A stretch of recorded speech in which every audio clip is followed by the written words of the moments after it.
시작 기도로 성경을 읽기 전에 드리는 기도 함께 바치겠습니다. 성부와 성자와 성령의 이름으로. 성경 안에서 우리를 친절히 만나주시는 아버지, 넘치는 성령의 빛으로 제 눈을 열어주시어 당신의 빛을 보게 하시고 제 귀를 열어주시어 당신의 말씀을 듣게 하시며 제 마음을 열어주시어 당신의 생명을 받아 안게 하소서.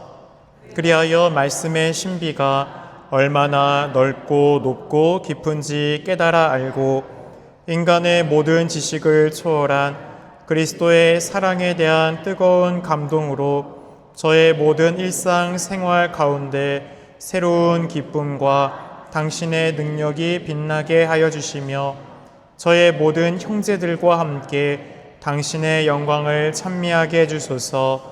우리 주 그리스도를 통하여 비나이다. 아멘. 성부와 성자와 성령의 이름으로. 네, 좋은 저녁입니다. 잘 오셨어요. 환영합니다. 그래요. 네, 오늘 지난 시간 이어서 우리 마테오복음 6장 19절부터 함께 이어서 살펴보겠습니다. 함께 19절 성경 있으신 분들은 오늘 PPT 보면 성경 구절 내용상 다 넣지 못한 데는 짧게 넣은 데도 있어서 혹시 성경 있으신 분들은 같이 구절 읽을 수 있을 때 성경 같이 읽을 수 있으면 읽어주시면 좋을 것 같아요. 19절 함께 읽을게요.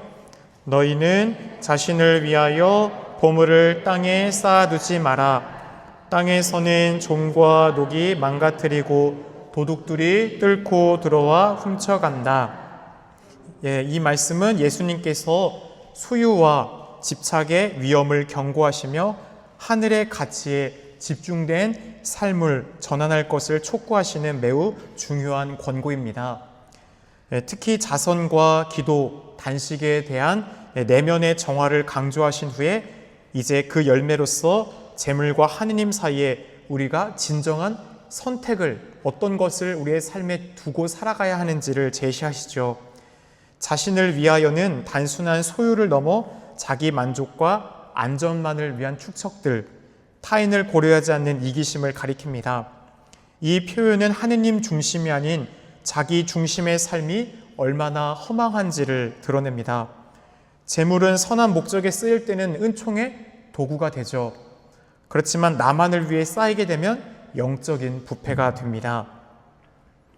여기서 보물이라는 것은 금과 은, 곡물, 값비싼 의복 등 재산 전체를 포함하는 표현이라고 할 수 있습니다. 그러나 예수님께서 경고하신 것은 그 보물 자체보다 그것에 쏟아지는 우리의 마음, 그것이 더 중요하다고 합니다. 즉 보물을 얼마나 가졌느냐보다 그 보물이 마음을 지배하고 있느냐, 아니면 우리가 그것을 자유롭게 사용할 수 있느냐라는 것이 문제죠. 루카복음 12장 15절에 너희는 주의하여라. 모든 탐욕을 경계하여라. 아무리 부유하더라도 사람의 생명은 그의 재산에 달려있지 않다라고 했습니다.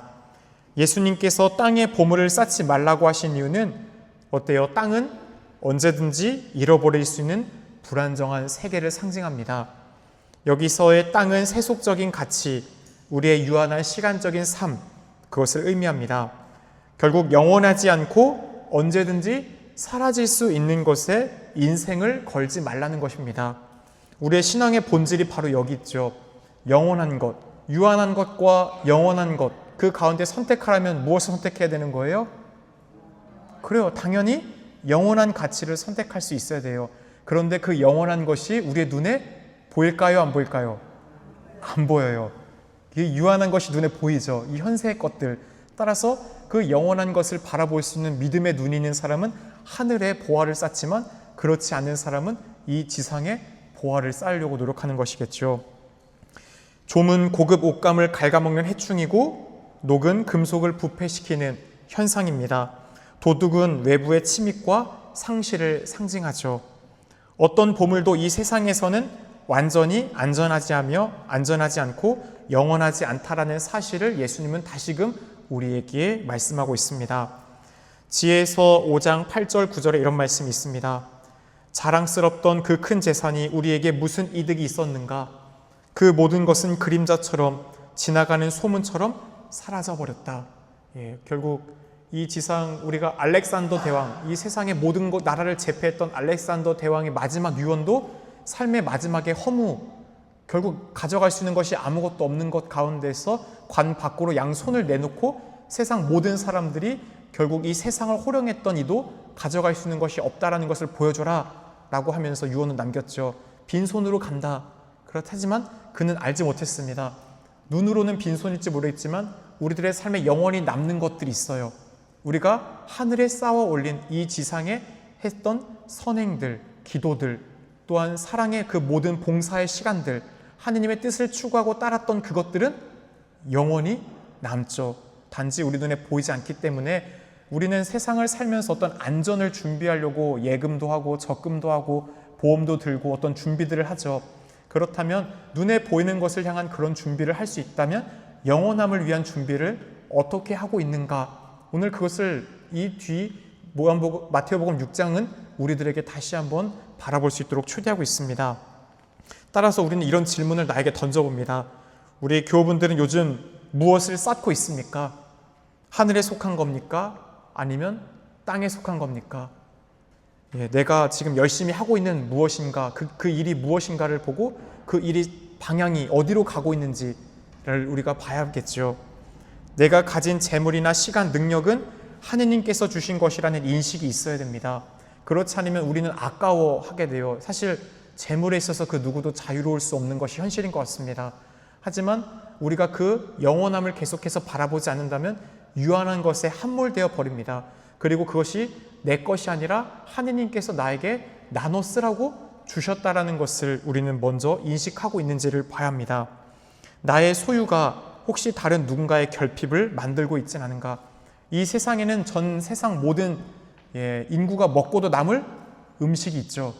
그런데 여전히 오늘날 세상 한편에서는 기아로 죽는 사람들이 있어요. 미국 같은 경우는 바다에다 곡식 버리죠.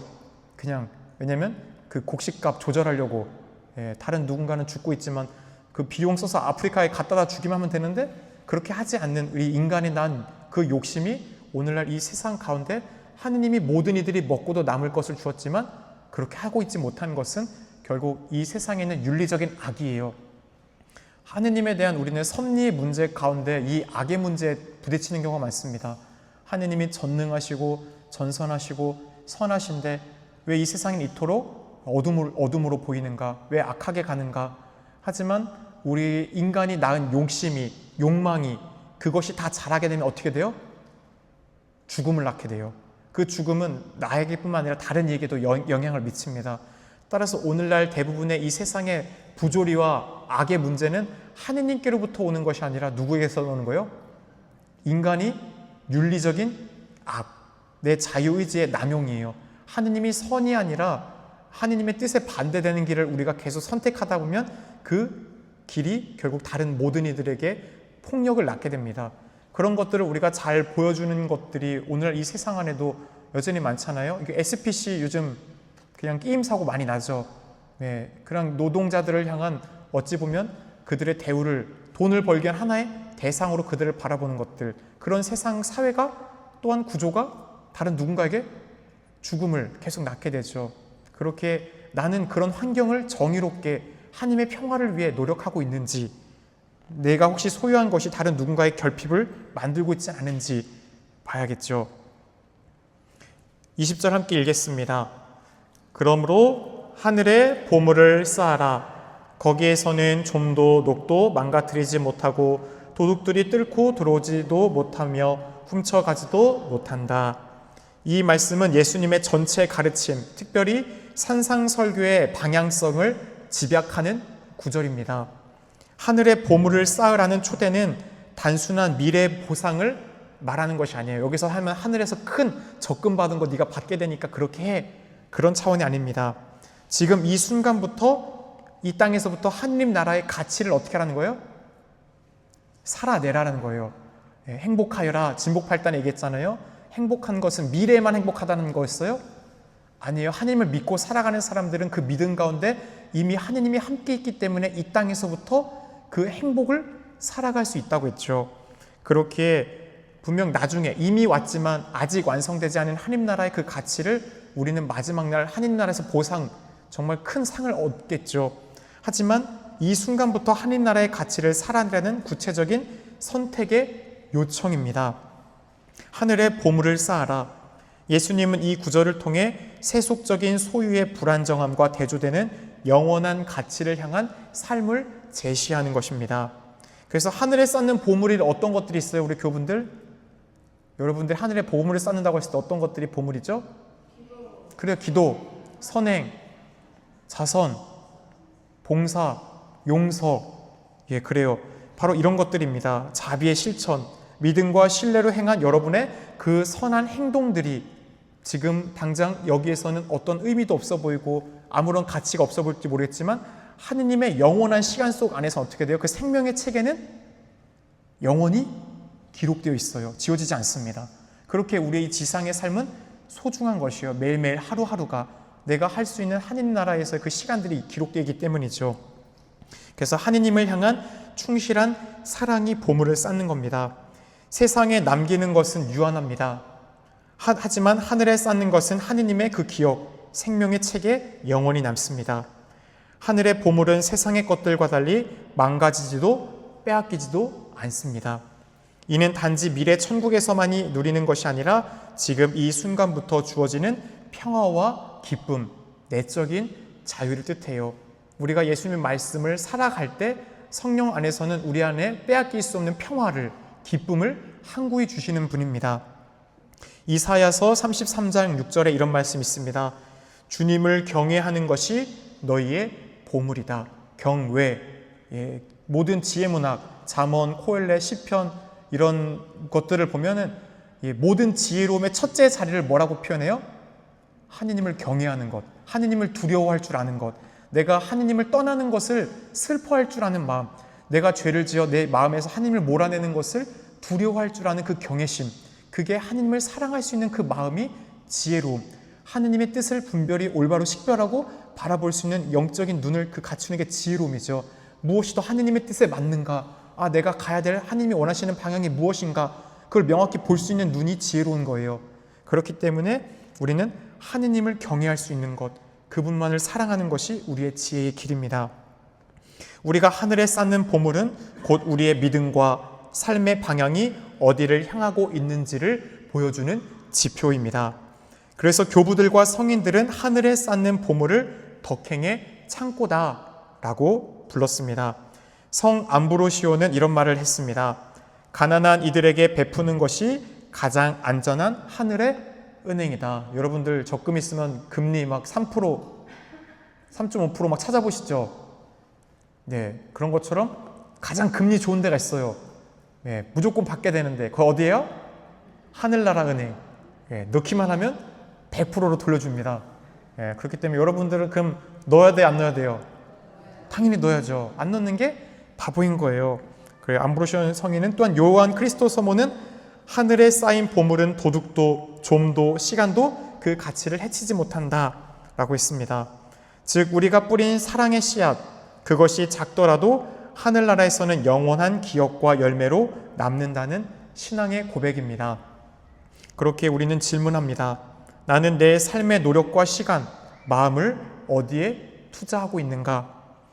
그것은 영원한 보물이 될 것인가? 아니면 결국 사라져 버릴 것인가? 지금 내 손에 쥐고 있는 것들은 언제까지 간직할 수 있다고 혹시 영원한 것으로 착각하고 있지는 않은가? 하늘에 쌓는 보물로서 나는 어떤 덕행들을 주로 실천하고 있는가?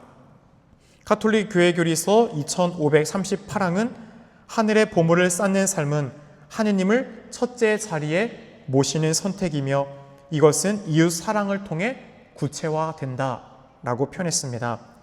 또한 가톨릭 교회 교리서 2447항은 자선은 사랑의 표현이자 하늘에 쌓는 보물이며 가난한 이 안에서 예수님을 섬기는 행위이다 라고 가르칩니다. 21절 함께 읽어볼게요. 사실 너의 보물이 있는 곳에 너의 마음도 있다. 예수님의 이 말씀은 우리 삶의 가치 중심과 영적 방향성을 꿰뚫는 짧고도 강력한 선언입니다. 보물이라는 것은 단지 물질만을 얘기하는 것이 아니라 내 삶에서 내가 중요하게 여기는 것, 곧 우리의 관심과 열망, 열정, 정서, 에너지들을 포함합니다. 그곳에 바로 내 마음, 곧 내 영혼이 머문다는 사실을 예수님은 명확히 가르쳐주고 있는 것이죠. 보물이 있는 곳에 마음이 있다는 말씀은 단순한 관찰이 아니라 신학적인 진단인 거예요. 우리 교우분들의 보물은 어디에 두고 있습니까? 여러분이 한참 요즘 에너지, 열정, 관심 갖고 있는 거, 내가 어떤 것에 꽂히면 계속 어떻게 해요? 그것만 찾아보고 바라보고 그것을 머물려고 하죠. 그래요. 우리의 삶이 어디를 향하고 있는지를 알 수 있다라는 거예요. 너의 마음이 있는 게 어디에 있느냐라는 것은. 따라서 잠언 4장 23절에 무엇보다도 너는 내 마음을 지켜라. 거기에서 생명의 근원이 흘러나온다 라고 표현했습니다. 우리의 마음은 존재의 중추이며 무엇을 사랑하고 기대하며 두려워하느냐에 따라 영혼의 방향성도 함께 결정됩니다. 그래서 예수님은 앞서 땅에 보물을 쌓지 말라고 하셨고 이제 그 보물이 마음을 어디로 끌고 가는지를 말씀하십니다. 돈, 명예, 성취, 인정, 소유 등 세상적 보물이 중심이 되면 우리의 감정과 영혼도 그곳에 얽매여 흔들리게 됩니다. 결국 우리는 내가 사랑하는 것에 그 사람이 되어 결국 내가 사랑하는 대상의 소유물이 되게 돼 있어요. 하느님을 사랑하면 하느님의 소유가 되는 것이고 이 세상의 것을 사랑하면 이 세상의 것에 속한 소유가 됩니다. 그래서 아우구스티누스 성인은 마음의 방향이 곧 인간의 정체성임을 강조했습니다. 이렇게 표현했죠. 너의 마음이 하늘에 있다면 너는 이미 하늘에 속해 있는 사람이다 라고 표현했습니다. 마음이 하느님을 향해 있으면 그 사람은 이 땅에 살고 있어도 이미 하느님 안에 행복함을 누리는 사람이 됩니다. 하늘의 삶을 살아가는 이가 되는 것이죠. 그래서 콜로새서 3장 1에서 2절 바울 사도는 우리에게 이런 말씀을 했습니다. 저 위에 있는 것을 추구하십시오. 땅에 있는 것이 아니라 위에 있는 것, 영원한 것을 추구할 수 있도록 우리에게 방향성을 제시했습니다. 그렇게 요즘 가장 소중히 여기고 있는 것 무엇이에요? 건강일 수도 있고 자녀들일 수도 있고 어떤 취미 생활일 수도 있고 다양한 것이겠죠. 그것이 분명 나의 삶의 지금 방향을 이끌고 있을 겁니다. 그런 것들이 근데 결국은 하느님 안에서의 그 방향에 도움이 된다면 어느 정도 일부분은 수용할 수 있겠지만 하느님의 삶 안에서의 그 영원함을 나아가는데 오히려 방해가 된다면 어떻게 되는 거예요? 그것은 내려놓아야 되는 것이죠. 비울 줄 아는 것. 나의 시간과 에너지 어디에 집중되어 있습니까? 하늘의 보물입니까? 대상이 땅에 있는 것입니까? 라는 것을 묻게 됩니다. 눈은 몸의 등불, 22절 함께 읽겠습니다. 눈은 몸의 등불이다. 그러므로 내 눈이 맑으면 온몸도 환하고. 이 구절은 사람의 내면과 삶의 방향을 결정짓는 시선의 중요성을 가르치는 말씀입니다. 단순히 이 시각적인 눈만을 얘기하는 것이 아닙니다. 마음의 눈, 곧 영적인 통찰과 믿음 안에서 하느님의 지혜로움으로써 우리가 바라봐야 할 삶의 방향을 가르치는 것이 바로 이 눈이죠. 그래서 이 마음의 눈은 인간 전체를 밝히거나 어둡게 할 수 있다는 것을 예수님은 강조하고 있습니다. 성경에서 눈은 마음의 방향, 영혼의 상태, 내면의 태도를 상징합니다. 등불은 빛을 비추는 도구이므로 눈은 밖에서 들어오는 진리와 생명의 빛이 들어오는 통로죠. 그래서 당신 말씀은 제 발의 등불, 제 길의 빛입니다 라는 시편의 말씀이 이것을 잘 드러냅니다. 무엇을 보는가 보다 그것을 우리가 어떻게 바라보고 있는가, 그게 더 우리에게 중요한 것이죠. 그렇기 때문에 우리의 눈은 지남은 시간 기억하실지 모르겠지만 외부의 대상을, 정보를 들여오는 것인데 그 정보를 들여오는 것을 우리가 삶의 마음에 악한 것일 때 행위로 손과 발로 나아가게 되죠. 그렇기 때문에 우리의 눈의 시선이 어떤 방향성을 향해 바라보고 있는지 내 삶 전체를 어둡게 하거나 밝게 할 수 있는 것이죠. 그래서 눈이 맑다라는 것은 헬라어로 하플루스, 순수하다, 단순하다, 나뉘지 않았다 라는 뜻입니다. 곧 하느님께 온전히 향한 분산되지 않은 내적 통합 상태를 얘기합니다. 따라서 이해 타산 없이 정직하고 선의로 가득 찬 것이 그 맑은 눈을 가진 내면의 상태죠. 그래서 오리게네스는 이를 두고 하느님께 전적으로 집중된 마음의 통합 상태라고도 해석했습니다. 사람의 눈은 모든 것을 보지 못해도 주님의 눈은 그 사람의 마음속까지 꿰뚫어 본다고 했습니다. 그렇게 눈은 내면의 시선이기에 눈이 맑으면 마음뿐 아니라 우리의 행동, 그리고 말, 관계, 결정까지도 밝아집니다. 하지만 우리의 의식과 무의식, 그 빛에 연결되어 있지 않다면 이제 그것이 우리를 더 큰 어둠으로 이끌 수 있다는 것, 대조되는 것을 이 뒤에도 예수님은 말씀하시죠. 주님은 세상의 빛이다라고 했습니다. 그리고 그 빛을 따른 이는 어둠 속을 걷지 않고 생명의 빛을 얻을 것이다라고 했습니다. 그래서 요즘 내 시선, 내가 무엇을 자주 바라보고 있는가, 오늘 하루에도 주로 바라보고 있었던 것이 무엇인가, 그리고 그것을 바라보는 나의 마음에서 내가 무엇을 찾고 있고 무엇을 느끼고 그것을 통해 얻고자 하는 것이 무엇인가 계속 찾아야겠죠. 우리는 지난 어제 예비자 교리들을 하면서 성사라는 거 가르쳐 드렸는데요. 우리가 굉장히 좁은 의미로 성사를 칠성사만 기억해요. 틀린 건 아닌데, 성사라는 것은 이 세상 안에서 하느님을 바라볼 수 있게 해주는, 하나님의 은총을 느낄 수 있는 모든 감각적인 것들이 다 사실은 성사가 될 수 있어요. 그래서 여기 있는 이 물컵도, 아니면 이 다른 사물도 성사가 될 수 있어요. 여러분이 밖에 있는 꽃 하나 보면서 하느님의 아름다움을 생각할 수 있다면 그게 뭐예요? 그 꽃이 성사가 된 거예요. 그 사물, 꽃을 통한 하느님의 놀라운 창조, 그분의 아름다움, 미적인 것을 바라보고 있는 거잖아요. 그렇기 때문에 우리의 눈이라는 것은 어떤 사물에 보여지는 과학적 사고가 아니라 그 과학적 사고 너머에 내면에 있는 것을 볼 수 있는 심리안이 있죠. 심리안. 그래서 어찌 보면은 아버지 그 담배, 예로 보프 신부님 했던 것처럼 그 파이프 담배는 그냥 해로운 거죠, 우리 눈으로 보면. 하지만 그 가운데 아버지의 삶의 애환과 힘듦을 하루 풀어내는 그 가운데 어떤 그것들이 그 안에 있음을 볼 수 있는 눈들도 있는 거죠. 그래서 우리 각자의 삶 안에서는 우리가 바라볼 수 있는 그 안에 있는 숨겨져 있는 의미들이 있어요. 그것을 볼 수 있는 것이 바로 우리 마음의 눈이에요. 세상은 오늘날 더욱더 큰 과학적 사고와 논리적이고 분석적인 것을 우리들에게 요구하죠. 하지만 그런 삶의 자리에 우리가 계속 머물다 보면 점점 더 하느님의 신비의 영역을 어떻게 돼요? 잃어가게 돼요. 그래서 우리 하루 동안 나는 어떤 사물 안에서, 어떤 사건 속에서, 오늘 만났던 사람들 속에서 하느님이 오늘 이 사람을 나한테 왜 보내줬을까? 이 사람을 통해서 들었던 말이 나에게 어떤 부분을 건드려지는가? 이런 것들을 볼 수 있으면 그 하루의 삶에서 그 사람이 나에게 하느님을 느끼게 해줬던 뭐가 된 거예요? 성사가 된 겁니다. 그렇게 우리는 굉장히 좁은 의미로 고해성사, 성체성사 뭐 이런 것들이 가장 교회 안에 베풀어진 큰 은총의 통로이기도 하지만, 넓은 정말 큰 의미로 우리의 삶의 성사는 하느님을 만나게 해주는 모든 통로들이, 감각적인 것들은 성사가 됩니다. 그렇게 우리의 눈은 하느님의 것을 바라볼 수 있는 눈도 있지만 안 그럴 수도 있어요. 더욱더 이해 타산적이고 악하게 세상을 분석하고 바라볼 수 있는 것이죠. 그래서 나는 사람이나 상황을 볼 때 선의의 시선으로 최대한 그 사람의 눈빛을, 그 사람의 이해 관점에서 이해하려고 바라보려고 하는가, 아니면 내 시선에서만 그 사람을 판단하고 있는가.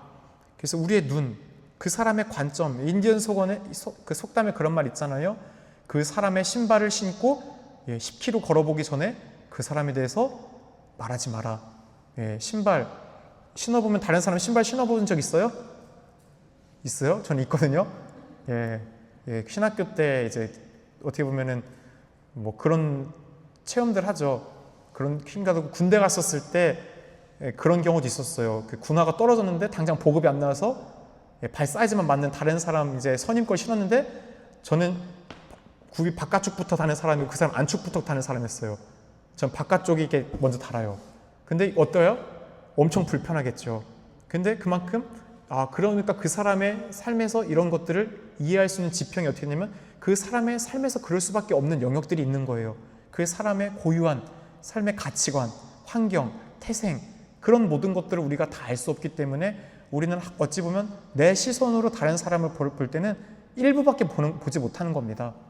그 모든 것을 다 알 수 없죠. 그러기에 우리의 시선은 자비의 눈을 갖고 있어야 되는 거예요. 그 가운데서도 선한 마음의 눈을 갖고 있을 때 우리의 방향은 밝아지죠. 빛을 바라볼 수 있는 것입니다. 그런데 이 반대의 것을 예수님은 대조해서 23절에 설명해 주고 있습니다. 함께 읽을까요? 내 눈이 성하지 못하면 온몸도 어두울 것이다. 그러니 내 안에 있는 빛이 어둠이면 그 어둠이 얼마나 짙겠느냐. 앞선 22절에 대한 경고적인 대조로 시선과 내면이 왜곡된 삶이 우리를 어떻게 병들게 만드는지를 깊게 성찰하게 합니다. 예수님께서는 자기 확신 속에 감춰진 영적 어둠이 얼마나 무서운지를 드러내주고 있어요.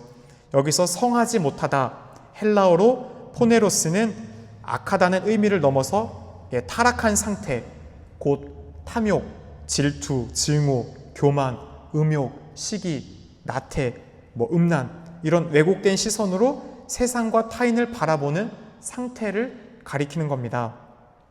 루카복음 11장 34절에 내 눈이 나쁘면 너의 몸도 어둡다. 그러니 내 안에 있는 빛이 어둠은 아닌지 살펴보아라 라고 이 공강복음에 있죠. 예수님은 눈이 병들면 우리의 몸 전체가, 삶의 방향이 어두워진다고 하십니다.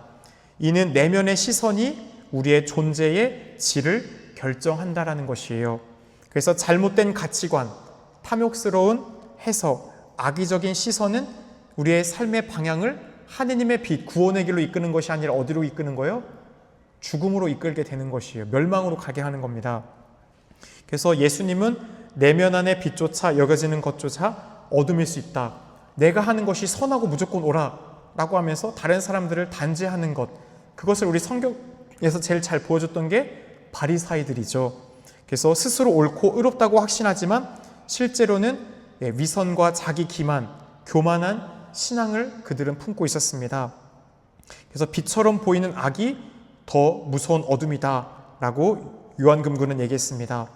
겉보기에는 굉장히 경건하고 또 발라 보이지만 내면은 다른 사람을 향한 판단과 자기 중심으로 가득한 보여주기식 영성에 대한 경고죠. 그래서 요한복음 9장 41절에 이를 두고 예수님은 이렇게 표현하셨죠. 너희가 눈 멀었다면 죄가 없겠지만 이제 너희는 우리가 잘 본다 하니 너희의 죄는 그대로 남아있다. 오히려 차라리 너희가 육적으로 눈이 멀었다면 죄라도 짓지 않았겠지만 잘 보고 있다 스스로 자청하지만 실제는 그게 잘 보고 있는 것이 아니다라는 거죠. 실질적인 그 내면은 독사의 자식들아 회칠한 무덤과 같다. 반짝반짝 겉으로 볼 때는 아름답지만 무덤을 회칠한 이유는 뭐예요? 그거 만지면 부정타니까 정결례 예식을 해야 되니까 피해가라는 거죠. 그런데 이 회칠한 무덤, 겉으로는 경건하고 거룩한 척 보이지만 그 안에는 썩은 시체들이 가득 찬 것처럼 너희들이 그런 위선의 모습, 결국 그렇기 때문에 너희들이 그 죄가 그대로 너희 안에 남아있다 라고 예수님은 얘기했습니다. 그렇게 우리 스스로가 옳다고 여기는 가치, 때로는 우리가 그것을 오랫동안 관념화되고 제도화하고 그렇게 했기 때문에 이렇게 해야 돼, 이렇게 해왔어 라고 하는 가운데 계속해서 고집을 필 때가 있어요. 저도 그런 경우가 좀 많이 있습니다. 어떤 반복되고 안정화된 거 교회 안에서 하려고 하는데요.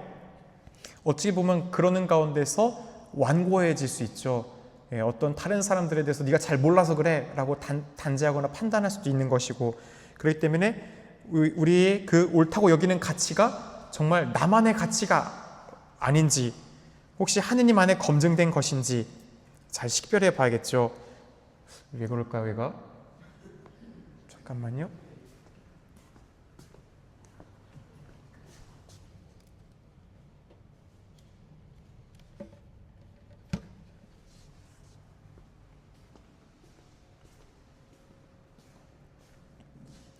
그래서 혹시 우리의 빛, 내가 잘 보고 있다라고 하고 있지만 사실 어둠이 아닌지, 내 안에 깊이 숨겨진 교만, 또 자기 의로움, 타인을 깎아내리려고 하는 나의 태도는 없는지, 우리의 태도의 모습, 내 방향과 다른 사람들을 대하는 내 삶의 태도 모습이 눈에 비칠 방향성이에요. 다른 사람 어떻게 대해주고 있는지 그런 것들을 성찰해 보게 되죠.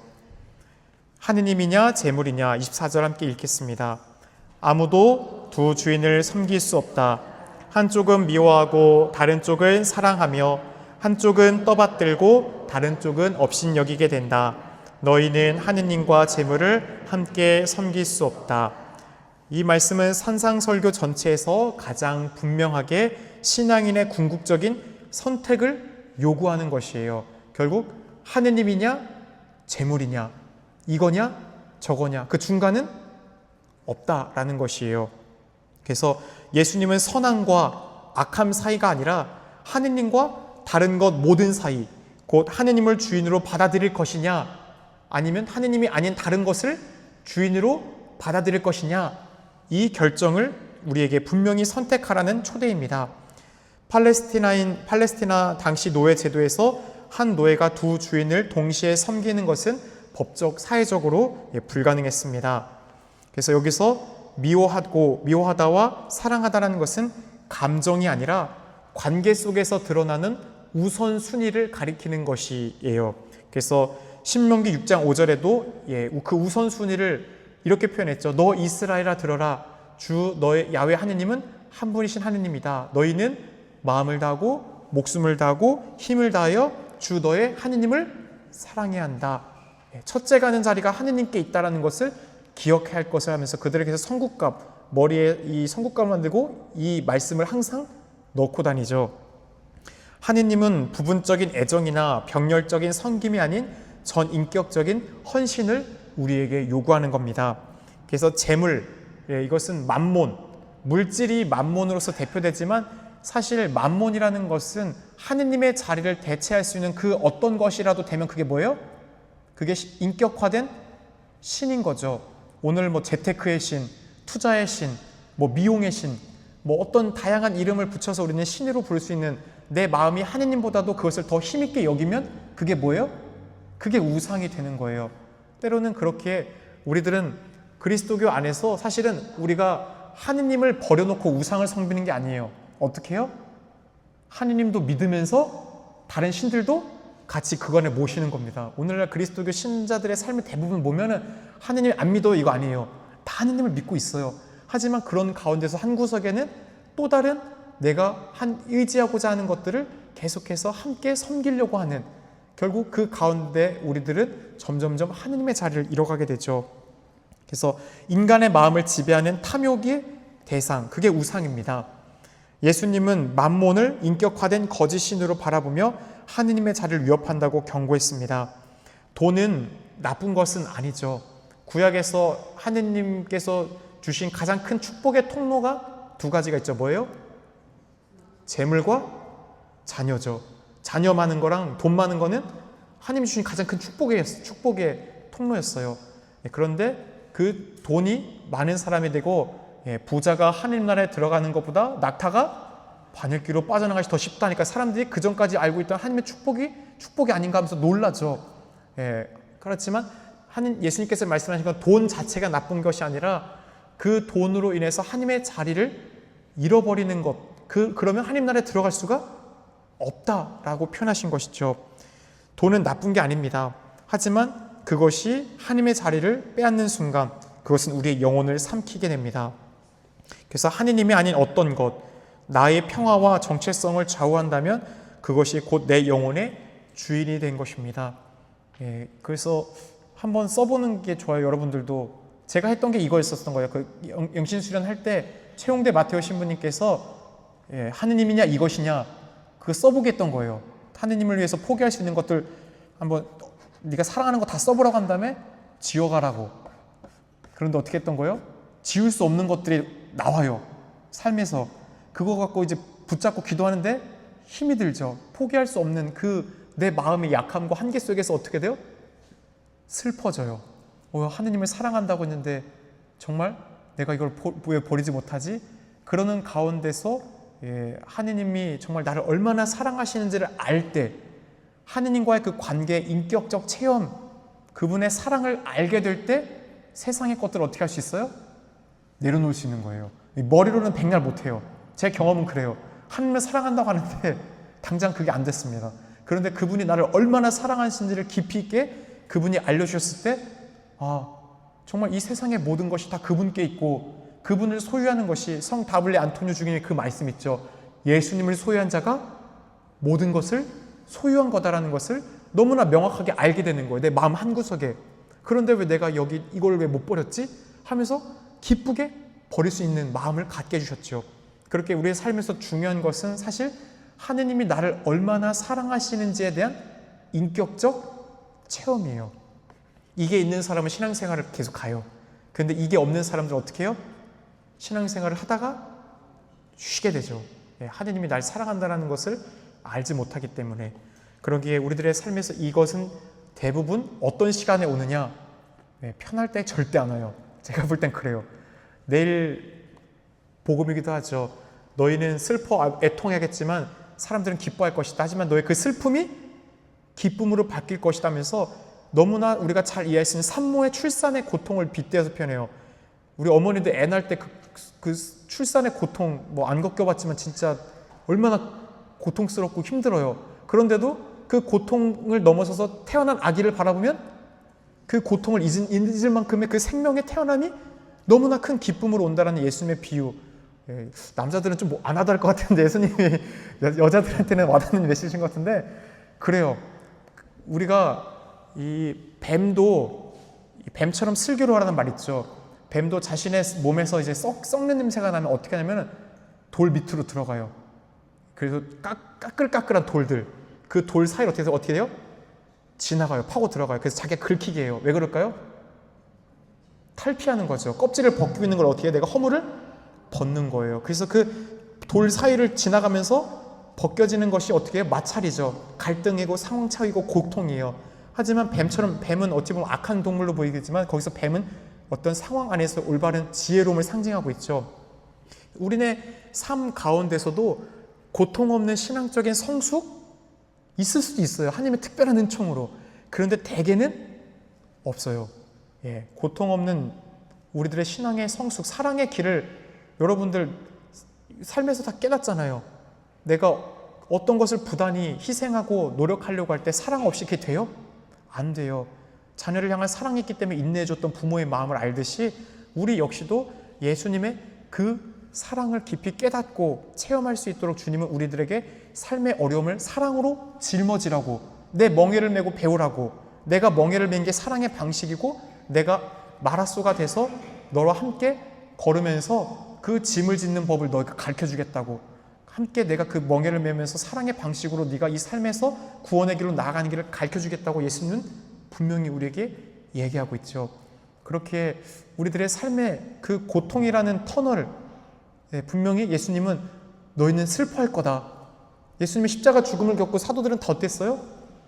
슬퍼했죠. 다 떠나가고 막 절망했어요. 하지만 그 슬픔은 분명히 마지막 우리의 삶이 어떻게 돼요? 기쁨으로 바뀌어요. 눈물로 씨 뿌리던 사람들 환호하며 곡식을 거둘 것이다 라고 했던 것처럼. 그런데 그 기쁨으로 나아가기 위해서 우리들에게 피할 수 없는 것이 있어요. 출산, 그 산모의 고통을 얘기했죠. 우리들이 그 산모의 고통이 필요하다는 거예요. 예수님이 이 땅을 살아가는데 고통이 반드시 구원으로 가는 필요는 아니지만 그 고통이라는 삶의 방식을 통해서 우리가 사랑을 배우고 나를 내려놓고 예수님을 닮을 수 있기 때문입니다. 그렇게 우리들 미워하고 사랑한다. 우리가 정말 무엇을 미워하고 사랑해야 되는지, 곧 하느님이 아닌 것이 나의 평화와 정체성을 좋아한다면 그것이 곧 내 영혼의 주인이 되는 겁니다. 가톨릭 교회교리서 2113항은 우상 숭배는 창조된 것에 하느님의 자리를 부여하는 것이다. 돈, 권력, 성공 등은 사람을 하느님에게서 멀어지게 한다라고 가르칩니다. 가톨릭 교회교리서 2424항 탐욕과 물질주의는 인간의 도구가 되어야 할 재화를 인간이 목적이 되게 하여 인간을 노예로 만든다. 한마디로 수단과 목적이 바뀐 거예요. 돈은 우리의 삶의 목적이에요? 수단이 도구예요? 수단을 도구로 사용하는 거예요. 근데 그게 목적이 되면 삶이 뒤집어지는 겁니다. 그렇기에 우리는 묵상하게 됩니다. 지금 나의 삶에서 주인처럼 작용하고 있는 것은 무엇인가? 하느님입니까? 아니면 그 다른 또 다른 우상의 신입니까? 재물이나 성공, 인정 욕구 등이 하느님보다 내 마음을 더 흔들고 있지는 않습니까? 이어서 25절 세상 걱정과 하느님 나라에 대해 함께 보면서 25절 함께 읽겠습니다. 그러므로 내가 너희에게 말한다. 목숨을 부지하려고 무엇을 먹을까, 무엇을 마실까, 또 몸을 보호하려고 무엇을 입을까 걱정하지 마라. 목숨이 음식보다 소중하고 몸이 옷보다 소중하지 않으냐. 이 구절은 하느님을 주인으로 삼는 삶이 어떻게 염려와 불안으로부터 자유로워질 수 있는지를 보여주죠. 사실 우리가 다른 그 사탄, 악마가 하는 첫 번째 전략이 뭔지 자주 말씀드리는데 혹시 기억나세요? 악마가 우리 마음에 불어넣는 가장 첫 번째 전략이 있어요. 그게 뭘게요? 두려움이에요. 두려움. 다양한 방식의 두려움인데 이거 없으면 안 돼. 이거 내려놓으면 더 큰 안 들어올 거야. 이런 마음들 있잖아요. 그래서 그 두려움이 어떻게 하게 돼요? 더 나를 보호할 수 있도록 더 꽝꽝 움켜들게 하죠. 쥐어잡게 하고. 하지만 예수님은 그 반대, 철저히 너희가 나에게 삶의 모든 것을 맡긴다면 이제 어떻게 그 부족함을 채워줄 수 있는지에 대해서 주님은 분명하게 말씀해 줍니다. 예수님은 오늘날 우리에게도 여전히 유효한 삶의 본질과 우선순위에 대해 얘기하십니다. 그러므로 라는 것은 앞 구절의 결론적인 연결로 하느님이 주인이시라면 먹고 마시고 입는 문제는 누구한테 맡겨야 된다는 거예요? 하느님께. 우리 매일 주님에게도 바칠 때 오늘 그 일용할 양식, 지난 시간 배웠죠. 그 일용할 양식을 청하는 것은 단지 먹는 것만이 아니라 오늘 우리에게 살아가는 데 필요한 그 모든 것들을 물질적인 것과 함께 말씀과 함께 영적인 성체까지도 다 담고 있는 것들이잖아요. 그래서 믿음 없는 염려는 하느님을 주인으로 모시지 못했음을 드러내는 것이에요. 시편 55편 23절에 너의 짐을 주님께 맡겨라. 주님께서 너를 붙들어 주시리라 라고 했습니다. 그래서 예수님은 우리의 존재, 목숨이 더 본질적으로 소중하다. 이 세상에 우리가 필요한 것보다 너의 목숨, 그 존재가 영원함으로 나아가는 게 더 가치 있고 의미 있다는 것을 얘기하시죠. 음식과 옷은 필요하지만 그것은 도구이지 목적이 아닙니다. 오늘날 우리는 종종 삶의 도구, 그것을 위해 존재 자체를 소모하려고 합니다. 그래서 많은 오늘날 이 세상의 대부분의 문제가 어디서 와요? 이 세상의 유한한 것을 목적으로 삼기 때문이에요. 하느님의 영원함이 목적이 되면 삶의 방향과 모든 것이 올바르게 가게 돼 있습니다. 하지만 우리네 삶에서 우리가 힘들어하고 슬퍼하는 이유는 사실 뭐예요? 그 삶을 잘 보면 내가 무언가를 얽매여 있는데 자유롭지 못한 거예요. 근데 그 얽매여 있는 게 하느님이 아니라 유한한 것, 거기에 얽매여 있기 때문입니다. 그래서 지혜서 9장 16절에도 육에 속한 생각은 허약하고 이 세상 걱정은 많은 일에 우리를 짓눌렀다 라고 지혜는 얘기합니다. 여기서 예수님은 우리의 삶을 그래서 계획성 없이 살아가라는 거예요? 아무것도 무계획하지 마라? 그런 얘기 아닙니다. 하느님 없이 걱정만 하며 살아가는 태도를 고쳐라 라는 겁니다. 하느님께서는 우리를 창조하시고 생명을 주셨다면 당연히 그 생명을 유지할 수 있는 것도 공급해 주신다는 믿음이 있어야 돼요. 줄탁동시 말 아시잖아요? 안쪽에 병아리가 쪼는 것과 밖에서 어미닭이 쪼아주는 그 만나는 게 은총이죠. 그렇기 때문에 우리의 삶의 은총이라는 것은 하나님 주시는 그것을 받기 위해서 우리의 인간적인 준비와 노력도 필요해요. 우리가 할 것은 다 하고 그 부족한 것을 하느님께 채워달라고 맡겨드릴 수 있는 것, 그게 뭐예요? 믿음이에요. 때로는 우리가 원하지 않는 방식으로 되고 내가 청하지 않은 전혀 다른 것을 줄 수 있어요. 하지만 우리의 삶 안에서 우리의 믿음은 무엇이에요? 그게 하느님 보시기에 우리의 영혼에 더 큰 선익과 이로움을 준다는 것을 믿는 것이에요. 단지 우리가 그것을 우리의 눈으로는 이해할 수 없는 이 한계, 인간적 육체와 한계 속에 있지만 우리는 하나님 안에 가게 됐을 때 알게 됐을 거예요.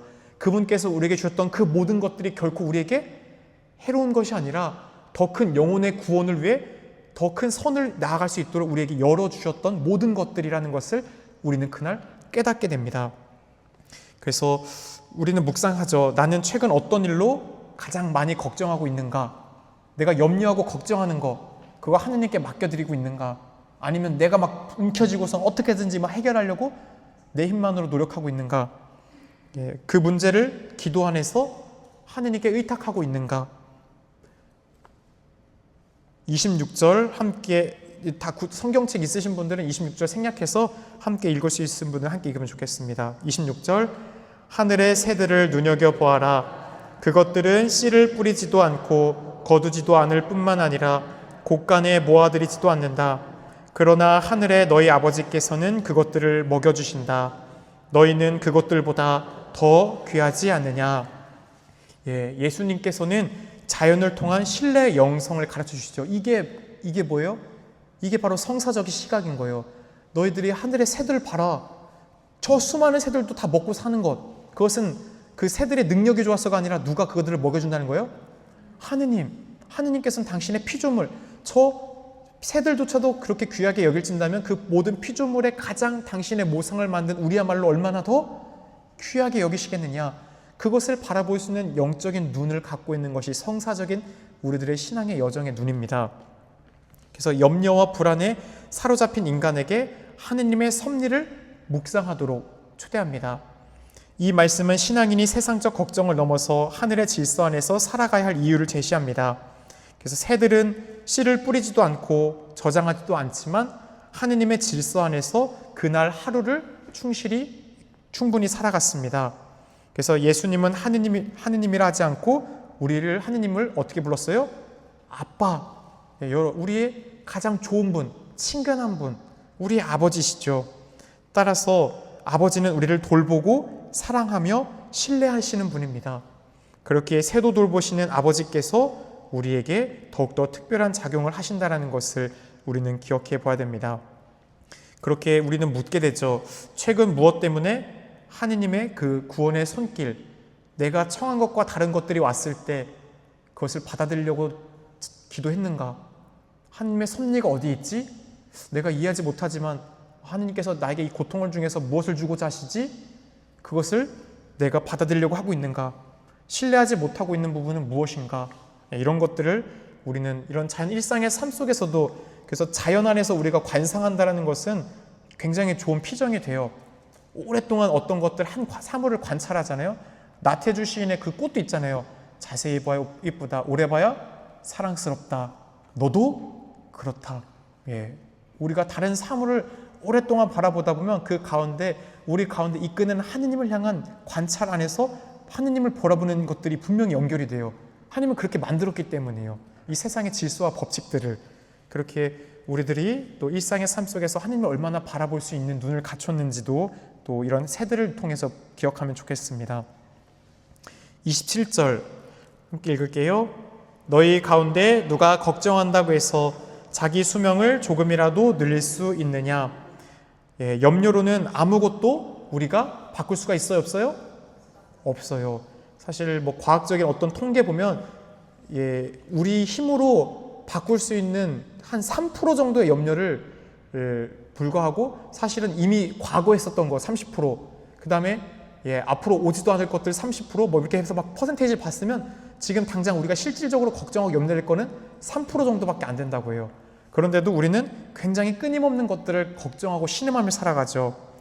그래서 하느님께 맡기는 신뢰가 우리의 삶을 풍요롭게 만든다라는 그 복음의 핵심 메시지를 이 구절은 우리에게 가르쳐주고 있습니다. 수명은 문자로 키, 의미로는 삶의 시간, 헬라어로 이 헬리키아는 신체적인 키, 우리의 신장을 얘기해요. 신장. 그리고 삶의 연령, 시간 등을 담고 있습니다. 여기서 조금이라도 더 살아보려고 애쓰는 염려를 가리키는 문맥이고로 생명의 연장의 염려, 즉 우리가 시간을 더 붙잡으려는 불안에 대한, 이 세상의 것을 더 움켜잡고 머물려고 하고 아등바등거리는 그 우리의 모습을 예수님은 너희들이 그렇게 아무리 노력한다고 해도 삶의 시간의 주인은 결코 너희가 아니다. 삶의 시간의 주인은 누구예요? 하느님이시죠.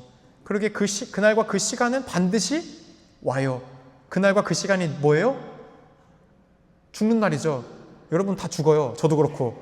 근데 제가 여러분보다 먼저 죽을 수도 있고 아닐 수도 있고, 근데 그거는 누구만이 알아요? 아버지만이 아시죠. 하지만 진리는 하나잖아요. 다 인간은 죽어요. 하지만 삶의 방향과 목적지를 아는 사람들은 그 죽음이 아니요 영원한 생명으로 옮아감이라는 것을 알기 때문에 그 문을 통과할 수 있는 용기를 지닌 거예요. 희망을 있는 거고, 그 희망이 없는 사람들은 절망하고 슬픔 가운데 더 진시황이 불로쳐 찾아서 누려봤던 것처럼 더 살고 싶어서 연연하게 되는 것이죠. 그렇기에 시편 39편에도 보소서 당신께서 저의 날수를 한 뼘으로 정하시니 저의 한평생이 당신 앞에는 아무것도 아닙니다.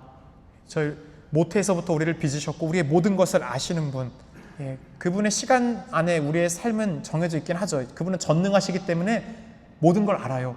하지만 어떤 분들은 전능하기 때문에 모든 것이 다 정해져 있냐 그렇게 얘기하는 분인데, 하느님은 우리 신앙 안에서 운명론, 예정설 이것을 가르칩니까? 아니에요. 그리스도교는 운명론과 예정설을 다 배격합니다. 우리 삶 안에서 자유의지 가운데 하느님은 그 악에서도 우리를 마지막까지 최고의 선으로서 하는 가운데 어떻게 할 수 있는 분이에요? 구원으로 이끌 수 있는 분이에요. 마지막 유다, 내가 빵을 적셔주는 자가 그자다. 예수님이 너 가서 네가 나 팔을 일을 해라고 그 빵 준 거예요? 정해진 예정 일 하라고 한 거예요? 어떤 사람들은 성경의 말씀을 보고 그 구절을 보면 마치 그가 그 일을 하게끔 되어 있는 운명적 선택론적 사람으로 표현하고 있는데 아닙니다. 유다가 그 일을 예수님이 시켜서 한 것이 아니라 마지막까지 유다야, 네가 마음을 너 알지?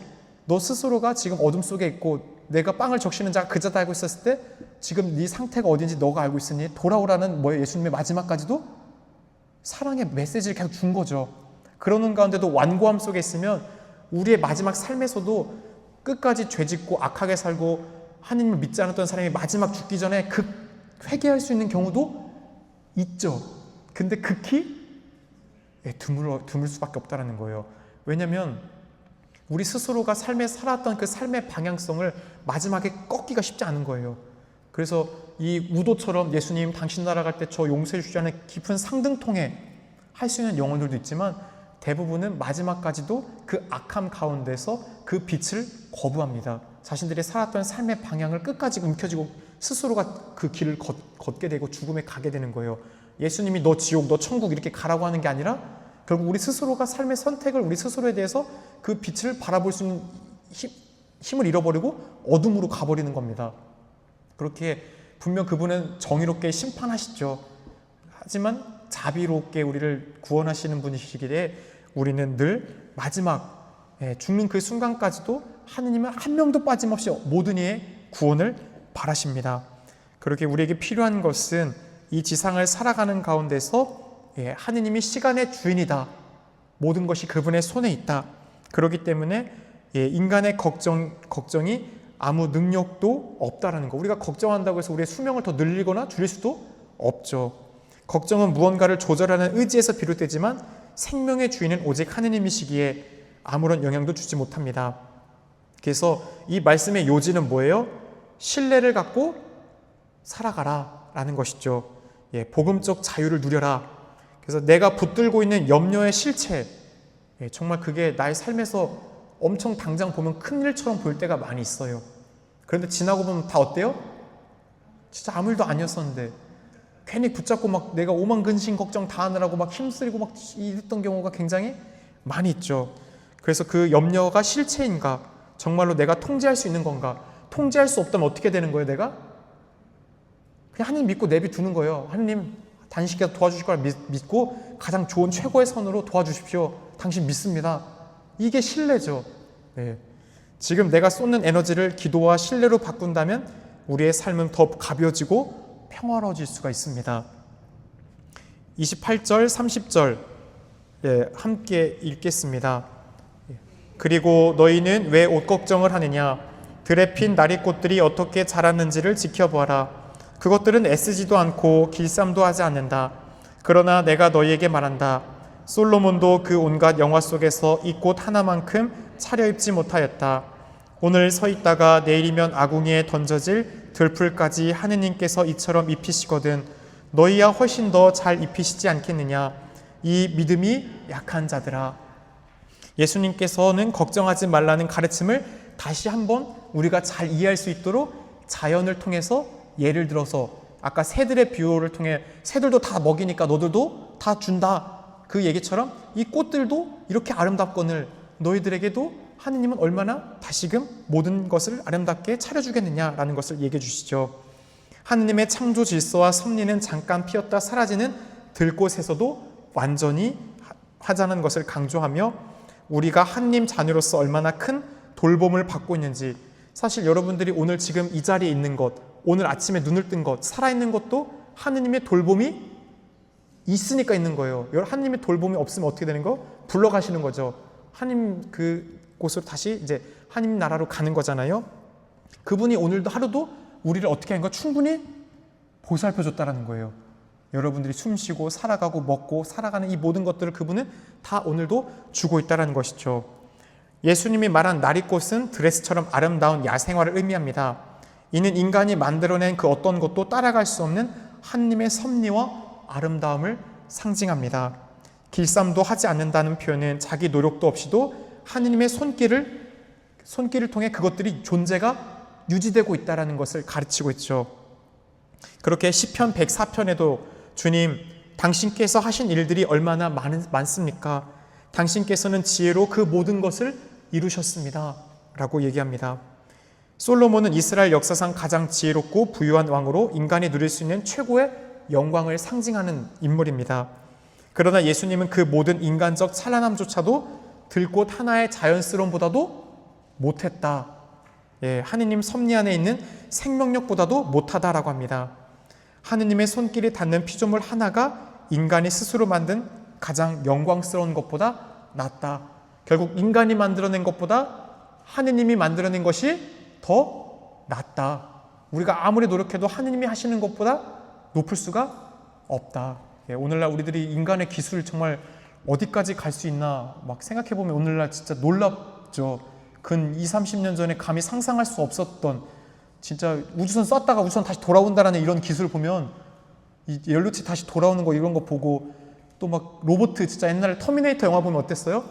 야, 진짜 공상 영화다 하는데 지금은 그런 로봇들이 만들어지고 있죠. 곧 전쟁터 안에서 그런 터미네이터도 나올 것 같아요. 드론 이런 것도 인간에게 좋은 도구 될 수 있지만 사람을 죽이는 이런 살상 용도로 쓰는, 오늘날 이 세상에 만든 것들이, 인간이 만든 것들이 하나님 보시기에 선한 것이 되는데 점점 더 악한 것들로 가고 있다는 것이 참으로 정말 우리들의 삶의 비극이죠. 그래서 정말 잘 이런 인류 문명 안에서 정말 하느님의 그 방향을 우리가 바라보지 않으면 세상은 점점 더 어둠으로 가게 돼 있어요. 그런데도 오늘날 이 세상이 썩지 않고 부패되지 않고 살아있을 수 있는 이유는 뭐예요? 여러분이 있기 때문이에요. 그리스도인들, 세상의 소금과 빛으로서 그 가운데서도 하나님 나라를 증언하는 사람들이 있으면 그 안에서 아브라함이 소돔과 고모라 갈 때 100명, 저 50명, 저 고을에 50명 없을 때 어떻게 해요? 예수님 하나님께 물어서 40명, 30명, 20명, 10명. 그렇게 그 10명이 없어서 어떻게 된 거예요? 소돔과 고모라가 멸망했죠. 이 땅에 의인이 있으면 그 의인의 선함이 다른 사람들에게 영향을 줘요. 그러게 우리 여러분들이 먼저 그리스도인으로서 하나님의 자녀로서 이런 교육을 듣는 이유는 뭐예요? 그렇게 살아가기 위한 것들을 배우는 시간이죠. 28, 30절 아까 3절 아궁이에 던져질 들풀도 입히신다. 들풀은 당시 팔레스타인 지역에서 연료로 사용되는 하루살이 식물입니다. 존재의 무상함과 동시에 하느님의 지속적인 돌봄을 상징하죠. 예수님은 부드럽지만 단호하게 불필요한 걱정을 신뢰의 부족으로 연결시킵니다. 이는 단지 부끄러움의 말이 아니라 우리의 근심 많은 믿음을 깨워주시는 부르심입니다. 왜 의심하느냐? 이 믿음이 약한 자야. 오늘날 이 세상 가운데서 우리가 어떤 기적과 치유를 체험하려면 첫 번째로 필요한 존재 조건이 있어요. 그게 뭘까요? 믿음이에요. 성경을 보면 항상 예수님이 기적을 일으키기 전에 항상 말하는 게 뭐냐면 믿기만 하여라. 아니면 이 너의 믿음이 너를 구원했다라고 늘 얘기해요. 내 믿음이 너를 구원한 거다라고요. 그 믿음이 없으면 어떤 표징도 이 정도 일어날 수 않으시죠. 그렇기에 우리들의 믿음, 그렇기에 그 근심 많은 믿음을 깨워주시는 겁니다. 우리는 주님의 사랑받는 존재입니다. 그토록 하느님께서 눈에 넣어도 아프질 만큼 사랑하고 있는데 우리 스스로가 잠시 피었다가 오늘 사라지는 꽃조차도 아름답게 입히신다면 나를 위해서 하느님은 얼마나 나를 돌보고 있을까? 한번 생각해 보셨나요?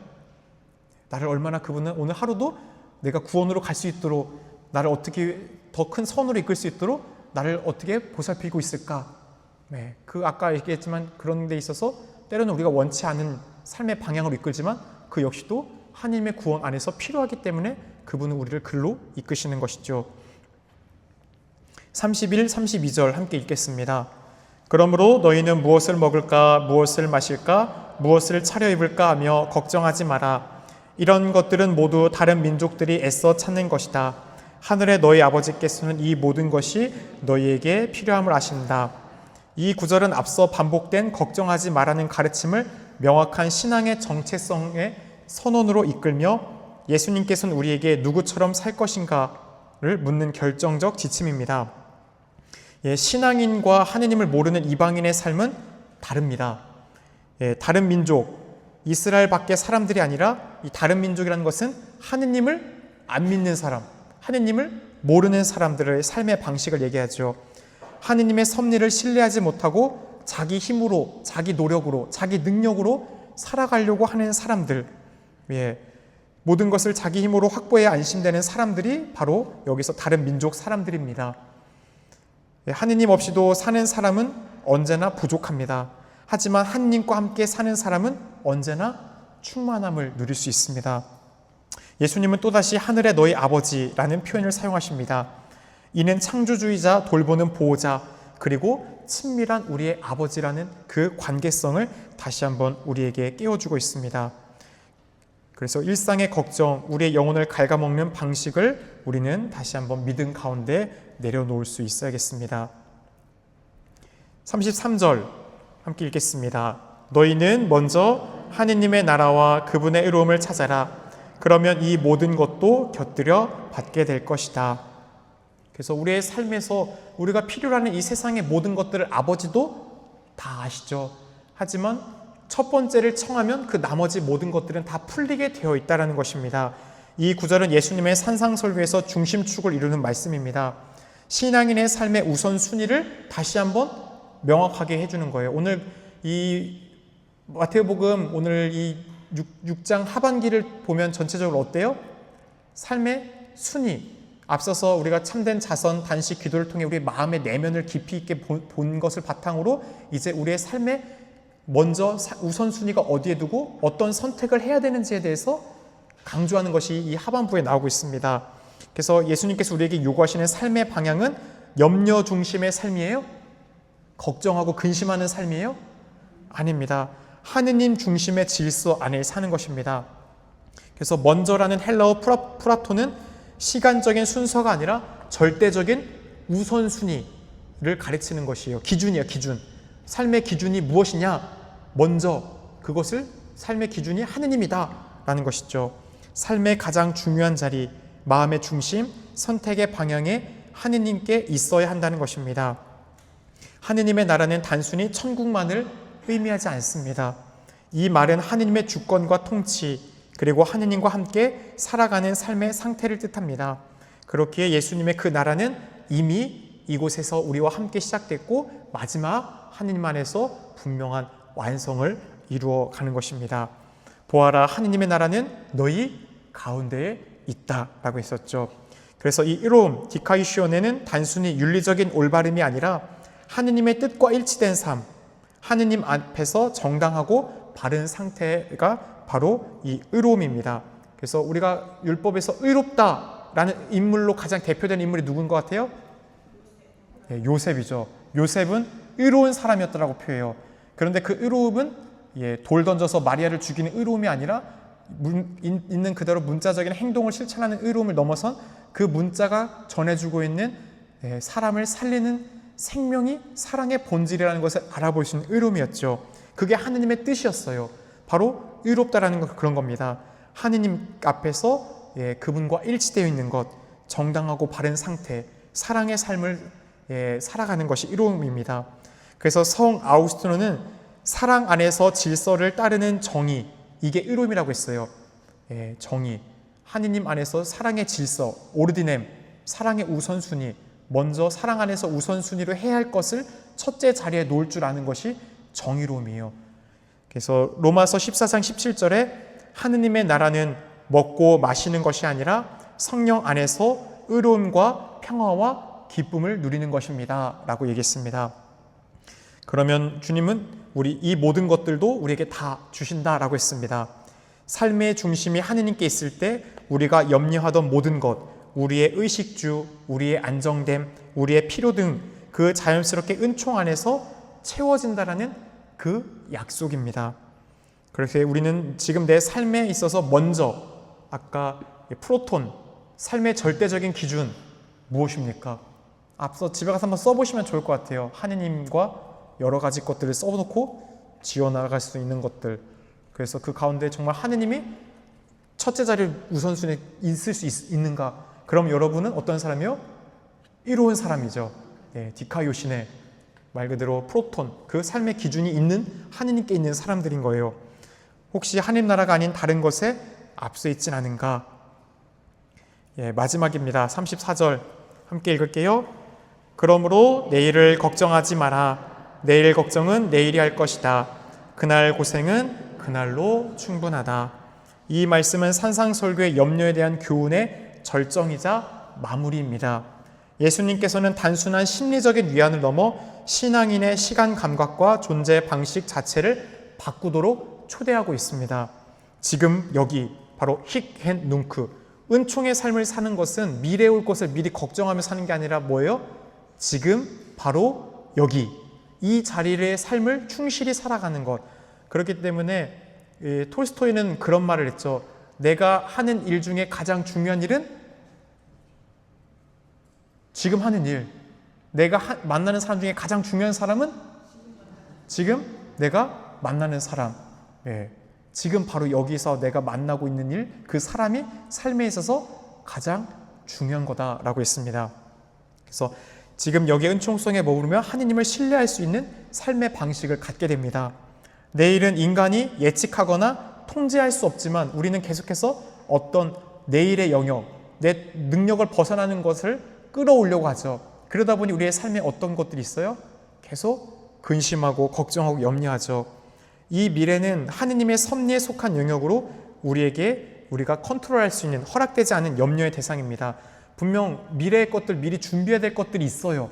그렇다고 다 손 놓고 아무것도 하고 오늘만 그냥 놀고 살자, 그냥 탱자탱자 그냥 다 쓰고 오늘이 최고야, 이거에 가르치는 거예요? 그런 거 아니에요. 분명히 앞서서 우리가 어떤 것을 계획하고 준비하는 그런 준비성은 있어야겠지만 내 근심의 믿음을 영역을 넘어서는 내가 할 수 없는 부분까지도 그것을 끌어와서 내 삶에서 지금 힘들어하지 말고 하느님이 함께 하실 거라는 것을 어떻게 하는 거예요? 믿고 그것을 내려놓아라 라는 것입니다. 그래서 그날 필요한 만큼 거두고 내일 것을 거두지 않도록 광야의 삶에서 이스라엘 백성들이 체험할 수 있도록 하느님께서는 40년 동안 뭘 줬어요? 만나를 줬죠. 이게 뭐냐? 그게 만나죠.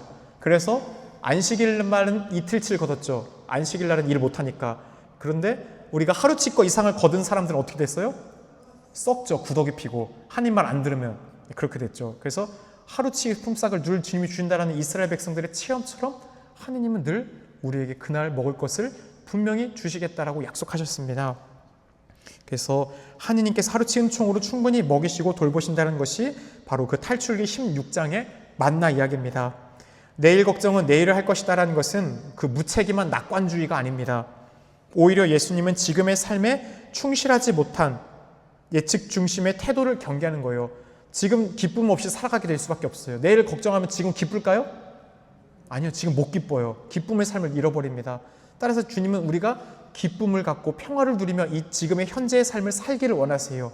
그게 바로 하느님을 믿는 사람들의 표정이죠. 드러나는 것이고, 성 요한 금구는 내일의 근심은 아직 오지 않은 고통이며 이중의 고통을 자초하는 어리석음이다 라고 얘기했습니다. 내일이 가져올 수고는 아직 존재하지 않습니다. 그러나 염려는 그 고통을 미리 끌어당겨 오늘의 나를 짓누르게 만듭니다. 예수님은 오늘이라는 은총의 단위를 강조했습니다. 우리의 체력과 마음, 집중력, 인내심은 오늘 하루를 견디기에 주어진 선물이에요. 그러므로 신앙인은 지금의 삶을 깊이 살아내며 그 안에서 하느님의 현존을, 또 하느님의 손길을, 하느님의 섭리를 오늘 하루 동안 주신 것들을 바라보고 믿고 따라가는 사람들입니다. 히브리서 3장 15절에 오늘 너희가 그분의 음성을 듣거든 너희의 마음을 무디게 하지 마라 라고 했습니다. 혹시 내일을 미리 걱정하며 내 능력을 벗어나는, 컨트롤할 수 없는 것을 오늘 계속 걱정하고 있진 않았습니까? 오늘 내 앞에 놓인 은총의 기회와 사람, 책임에 충실히 했습니까? 지금 내 앞에 있는 사람과 얘기할 때 그 사람과 눈을 마주치고 그 사람에게 집중하고 내가 하고 있는 이 일에 오늘 최선을 다했습니까? 그게 바로 오늘을 기쁘고 평화롭게 살아가는 방법입니다. 오늘 함께 해주셔서 감사하고요. 마친 기도 성경을 읽은 후에 드리는 기도하겠습니다. 다음 주는 우리 본당 예신 아이들과 함께 삼겹살 구워 먹고 하루 동안 사적안에서 애들과 잘 일을 생각하니 벌써부터 걱정이에요. 걱정이 안 했는데 열댓 명이 사적안에 들어와서 어떻게 될까 하는데 하느님께 맡겨드리고 애들이 청소는 잘하고 갈까? 돼지우리까지 되지 않을까? 라고 하는데 제가 하면서도 그래, 하느님께서 주신 거 그 아이들이 정말 더 큰 은총을 누리고 그날 기쁘게 저도 할 수 있도록 노력해 보겠습니다. 다음 주는 한 주 휴강하고요. 그 다음 주에 7강부터 이어가겠습니다. 성부와 성자와 성령의 이름으로 아멘. 하늘과 땅을 지으신 아버지, 예수 그리스도를 우리에게 보내시어 당신을 우리의 아버지라 부르게 하시니 찬미 받으소서. 주님께서는 살아있고 힘이 있는 성경의 말씀으로 우리에게 삶의 뜻을 깨우쳐 주시고 구원을 이루어 주시니 감사나이다. 오늘 우리가 성경과 친숙한 삶을 통하여 구세주 예수 그리스도를 더욱 가까이 만나게 하시고 성경의 말씀을 우리의 삶으로 받아들이게 하소서. 우리 주 예수 그리스도를 통하여 비나이다. 아멘. 성부와 성자와 성령의 이름으로 아멘. 수고하셨습니다.